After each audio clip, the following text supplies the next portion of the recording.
اسلام ایک ایسا مذہب اور دین ہے جس میں انسان کی طبیعت، مزاج اور پسند کا کافی خیال رکھا گیا ہے۔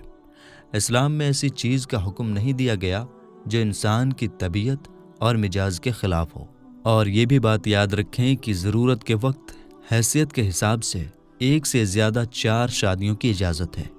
لیکن 1 سے زیادہ شادیوں کے لیے پہلی شرط ہے انصاف۔ اللہ تعالیٰ ارشاد فرماتا ہے، جس کا ترجمہ ہے کہ تم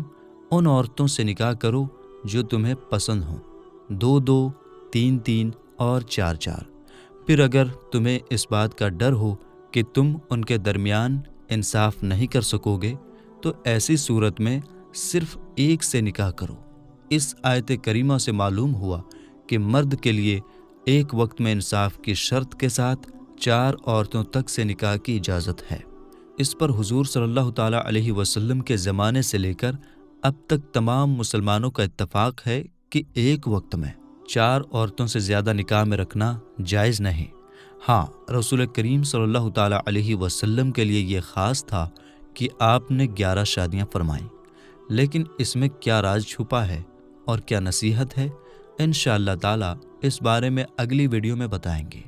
آج کے زمانے میں اسلام کے جو دشمن ہیں ان کا مقصد ہی ہے اسلام پر کیچڑ اچھالنا۔ اسلام کی جو پاکیزہ تعلیمات ہے انہیں غلط انداز میں دنیا کو بتانا۔ لیکن افسوس ہے ہماری ان بہنوں پر جو ویسٹرن کلچرز کی وجہ سے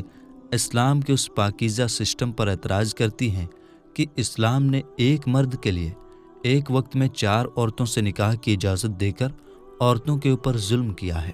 اور اگر مردوں کو ایک وقت میں 4 عورتوں سے نکاح کی اجازت ہے تو پھر عورتوں کو یہ اجازت کیوں نہیں؟ یہ تو عورتوں کے ساتھ کھلی ہوئی ناانصافی ہے۔ ان دونوں اعتراض اور سوال کے جواب معلوم کرنے سے پہلے کچھ باتیں جاننا بہت ہی ضروری ہیں۔ پہلی چیز یہ ہے کہ اسلام میں ضرورت کے وقت حیثیت کے اعتبار سے 1 سے زیادہ شادیوں کی اجازت اور اختیار ہے،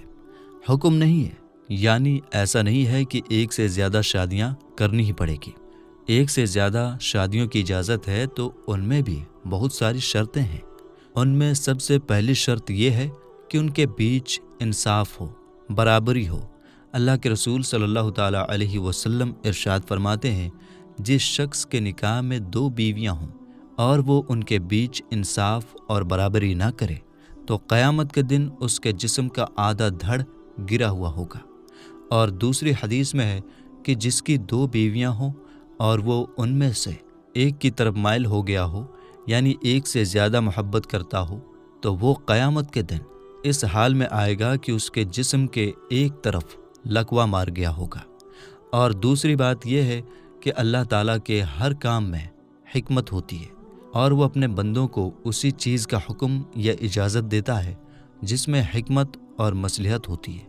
چاہے وہ چیز ہماری سمجھ میں آئے یا نہ آئے۔ اور ایک مومن بندے کی پہچان یہی ہوتی ہے کہ اپنے رب کے ہر حکم کے سامنے اپنے سر کو جھکا دے۔ تو اتنی باتیں جاننے کے بعد آپ یہ یاد رکھیں کہ 1 سے زیادہ عورتوں سے نکاح کی اجازت میں بہت ساری وجہیں ہیں۔ ان میں سے کچھ وجہ میں آپ کو بتاتا ہوں۔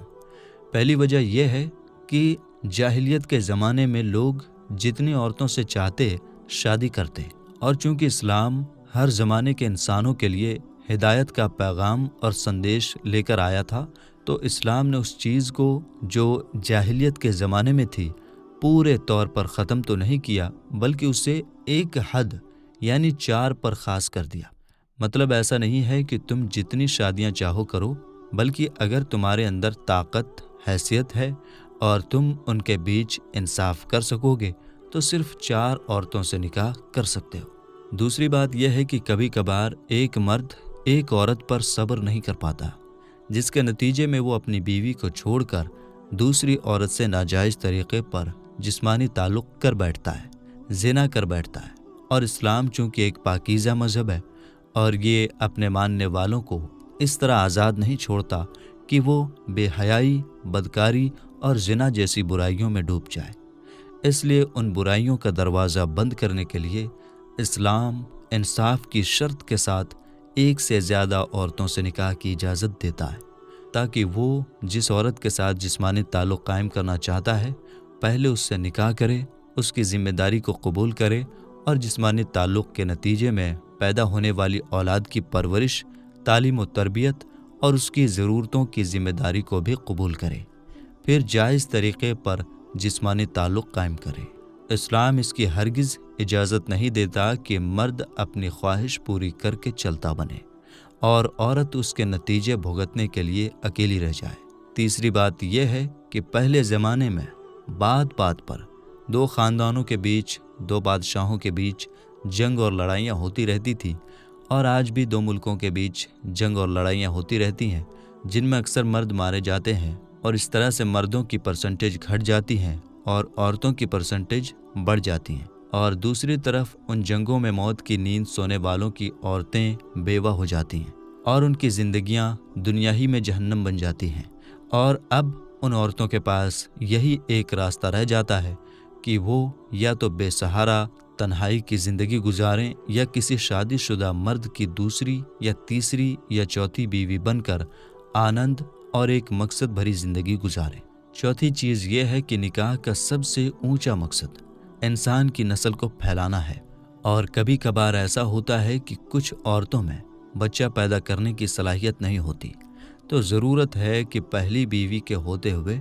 دوسری عورت سے نکاح کرے تاکہ نکاح کا جو اونچا مقصد ہے وہ حل ہو جائے، یعنی بچے پیدا ہو جائیں اور نسل آگے بڑھ جائے۔ اب رہا یہ سوال کہ یہ اجازت عورتوں کو کیوں نہیں،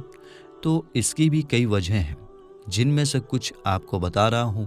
سب سے پہلی وجہ یہ ہے کہ اگر مردوں کی طرح عورتوں کو بھی ایک وقت میں ایک سے زائد 4 مردوں تک سے نکاح کی اجازت حاصل ہو جائے تو پھر یہ عورتوں کی عزت کو پاؤں تلے روندنے کے برابر ہوگا، اور کوئی بھی پاک دامن عورت یہ گوارا نہیں کر سکتی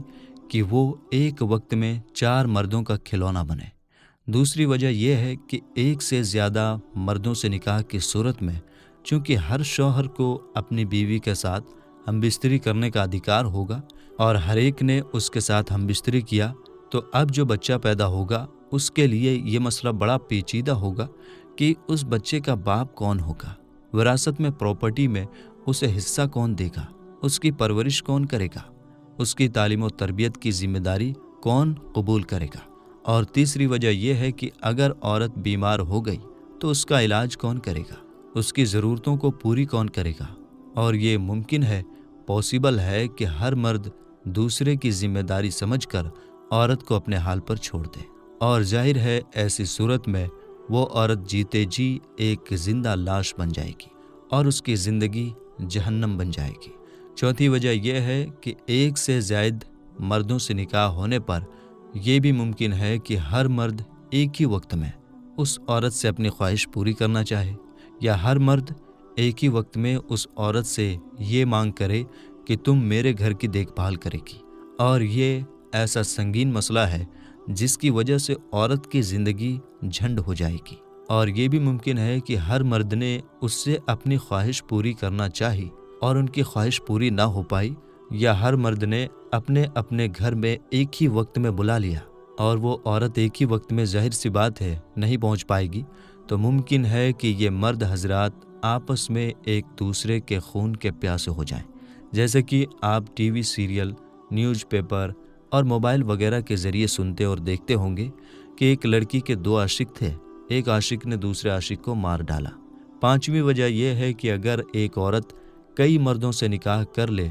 تو وہ وقت دور نہیں ہوگا کہ سب ایڈز جیسی ہلاکت والی بیماری کا شکار ہو جائیں، کیونکہ یہ دنیا مانتی ہے اور جانتی ہے کہ ایڈز کا مریض زیادہ تر وہی ہوتا ہے جس نے ایسی عورت سے جسمانی تعلق قائم کیا ہو جس عورت سے کئی مردوں نے جسمانی تعلقات قائم کر بیٹھا ہو،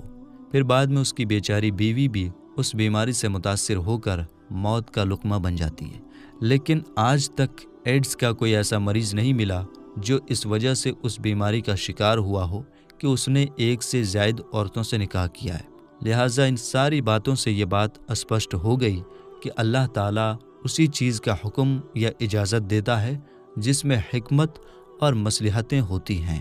اور اس چیز کا حکم یا اجازت نہیں دیتا جس کے کرنے میں فتنہ ہو اور ہلاکت و بربادی ہو۔ اب انشاءاللہ تعالیٰ کل اگلی ویڈیو میں آپ کو ہم بتائیں گے کہ ہمارے نبی حضور پاک صلی اللہ تعالیٰ علیہ وسلم نے